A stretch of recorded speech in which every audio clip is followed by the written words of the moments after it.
Hey everybody, so I have here on me the OnePlus 7T. So I've had this phone on me for over 3 weeks now. The reason this review is so late, it's because this phone kind of fell between the cracks for a couple of reasons. So the first reason is because when this phone got to me, it was around the same time I got the Galaxy Fold and the Huawei Mate 30.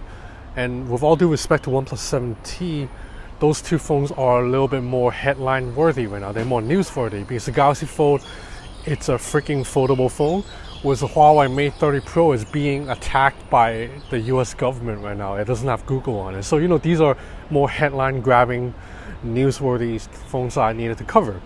And second of all, the OnePlus 7T, it's a relatively minor update to the OnePlus 7 Pro. In fact, other than the fact that there's now a notch on this and a flat panel and a slightly better processor, almost everything's exactly the same as the OnePlus 7 Pro. And what's more, if you've been following my channel, you know that I've been covering the Realme X2 Pro and the Oppo Reno Ace, and both of those phones are basically the exact same hardware as the OnePlus 7T. So factoring all of that, that's why the OnePlus 7T kind of fell below my pecking order in terms of phones that I need to cover right away. But you know what? I've put my SIM card in this for the past 4 days now, so this is my daily driver, and I am reminded once again why I love OnePlus phones so much.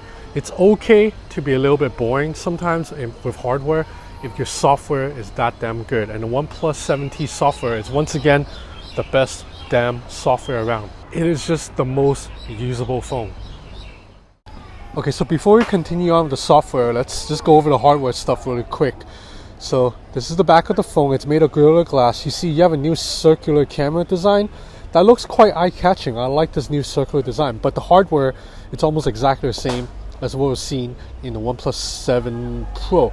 So you have a 48 megapixel main sensor from Sony, a 16 megapixel wide-angle lens, and a 12 megapixel telephoto zoom lens. So this zoom lens, it's a little bit weaker than the zoom lens in the OnePlus 7 Pro in that this is only a 51 millimeter equivalent. It only has 2 times lossless zoom, not 3 times lossless zoom. But that's really not that big of a deal. You still get 10 times digital zoom on this phone. Pretty nice. So moving on to the front, you have a 6.55 inch 1080 by 2400 display, so it's a little bit more than 1080p, and this screen refreshes at 90 Hertz. So this is again a super fast, super smooth panel. Everything just moves around very, very smoothly. The 90 Hertz screen doesn't really translate on camera because right now I'm shooting at just 30 frames per second. So trust me on this. A 90 Hertz screen is something you have to see in person to really notice. And once you see it, you can't unsee it. It is just that much smoother than a 60 Hertz panel on other phones. So basically, anytime I leave a OnePlus 7 Pro or OnePlus 7T and I jump back to a Galaxy Fold or Huawei Mate 30 Pro, I immediately notice that the screen's animation is not as smooth, not as fluid. So powering the 7T is a Snapdragon 855 Plus. So this is the area that got a small bump over the OnePlus 7 Pro. Snapdragon 855 Plus is basically like an overclock version of the chipset. That makes it a little bit more capable in processing graphics, so it will improve gaming.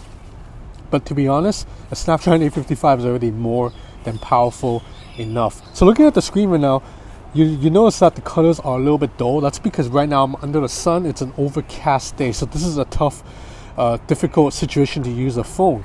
And I'm on max brightness right now, so this screen doesn't get as bright and vibrant as like a Galaxy Note 10 screen, but this is still more than usable. And again, I'm outdoors under the sun right now. If I step inside, the screen looks absolutely beautiful. So now let's move to the software. Basically my favorite part about this phone, because now 90 Hertz screen, it's not a OnePlus exclusive anymore. I can get a 90 Hertz screen on an Oppo Reno Ace or Realme X2 Pro, but I still want to use this over the other two phones because the software is the best.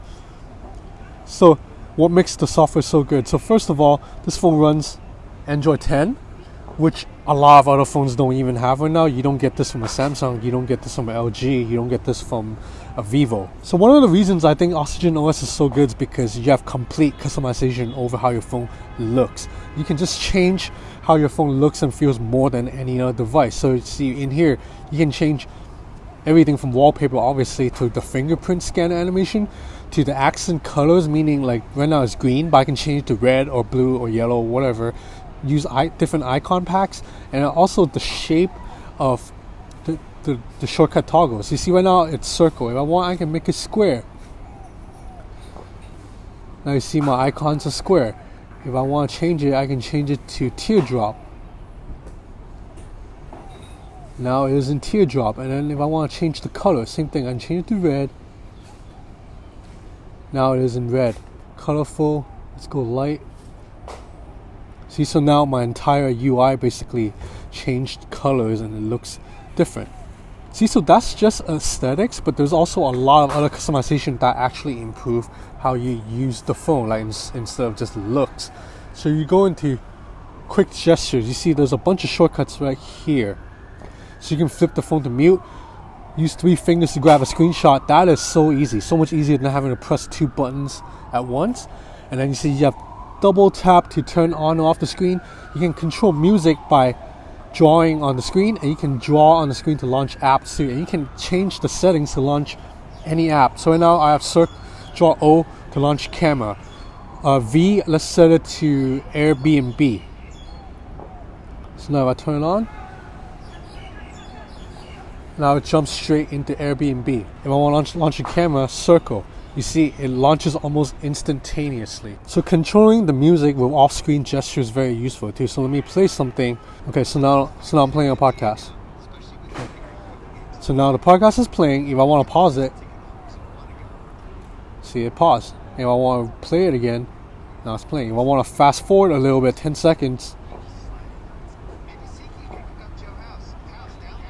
If I want to go back, just like that, it's very easy. And then there's gesture to skip to the next track too. I haven't set it up yet, but trust me. Basically, you can control music playback without needing to wake up your screen. So for the camera, the OnePlus 7T's camera, it's overall very, very good, but it does still fall short a little bit to the absolute best phones out there, like the iPhone 11 Pro or even the Huawei Mate 30 Pro. So let's go into the camera apps first. The camera app, it's very easy to use. I like that it's a swipe menu, but at the same time, you only have 4 settings to swipe through. So you don't have to swipe like 6-7 times just to get to a mode. That makes it a lot more intuitive than using the Samsung Galaxy's camera app, which you have to swipe like 7 times sometimes. If you want to access extra shooting modes, you just swipe up to bring up this extra menu. That makes a lot of sense, right? Because how often are you going to use Panorama? For me, I use Panorama maybe like once every 2 months. So it makes sense to have it hidden a little bit instead of needing me to swipe through it every single time.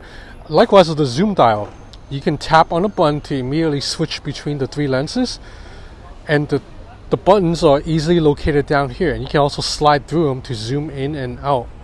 This is a lot better than on the Huawei Mate 30 Pro, where the zoom dial, it's up here. So that means if you're holding a phone in your left hand, I cannot reach that dial with one hand. This is just a lot more easier to use.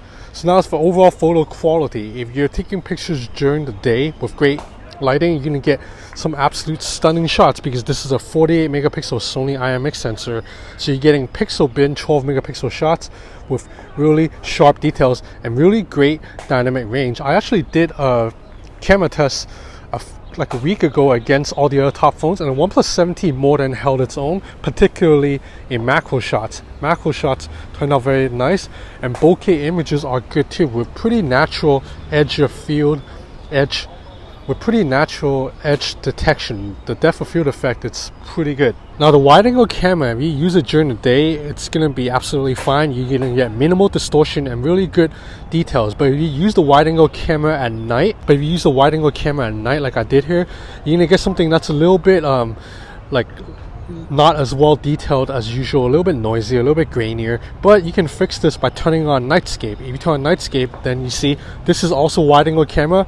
Now suddenly this is a very Instagram worthy shot.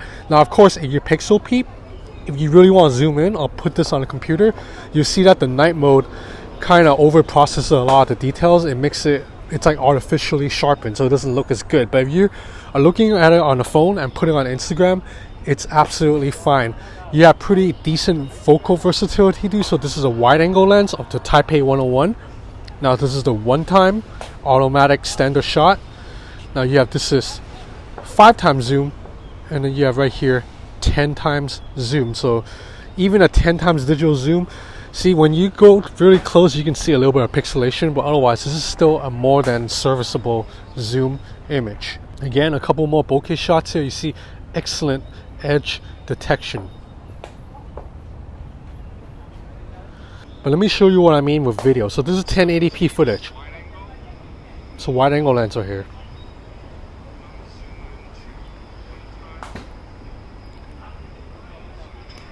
You see there's a lot of jerkiness when I'm zooming, right? If I do the same action on the iPhone 11 Pro, the zoom, it's a lot smoother. Stabilization is good though. You see that the camera software twitched a little bit? That's because I'm constantly switching between the wide angle, the main lens, and the telephoto zoom lens. If I don't do that switch, then the footage is actually really good. So what's with pricing? The OnePlus 7T sells for $600 US dollars, and I know that the Oppo Reno Ace and Realme X2 Pro are both cheaper, and they have the exact same screen and very similar camera performance. So if you're looking at pure value, you're better off getting those two phones. But I think the OnePlus 7T's superior software might make it worth it for people, you know, particularly Americans who really care about a clean Android experience. Oxygen OS is a little bit better than ColorOS 6. So for me, I would pay that extra $100 to use Oxygen OS. But if you don't really care about that much, then yeah, the Realme X2 Pro and the Oppo Reno Ace are better options. But no matter what, the OnePlus 7T, the Oppo Reno Ace, and the Realme X2 Pro are three of the best STEM phones on the market right now. The 90Hz screen is legit, and to be honest, every other phone out there like Apple, Samsung, Huawei, you better give us 90Hz screens by next year. If you don't, I'm gonna start docking points. Like if the Huawei P40 doesn't have a 90Hz screen, then I'm gonna have to knock points off that review. So that's it for now. Thanks for watching.